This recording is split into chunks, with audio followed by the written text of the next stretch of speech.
Bismillahirrahmanirrahim. Lesson 27. The key concept is listening attentively.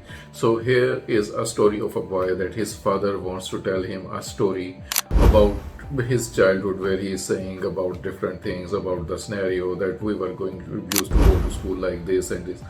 And a child is really not interested to listen, or he has listened this story so many times that he is getting bored. So he started talking about something else. And father really got disappointed. He's saying that he is really thinking that I just want to share my some experiences, and he is not really interested, and he just walked out and not feeling very happy. And then you are thinking that he was not asking too much from me. He was only looking to tell me a story, and I didn't listen. So sometimes you only listen to the people, carefully, you listen to the people attentively, and this is what they want from you.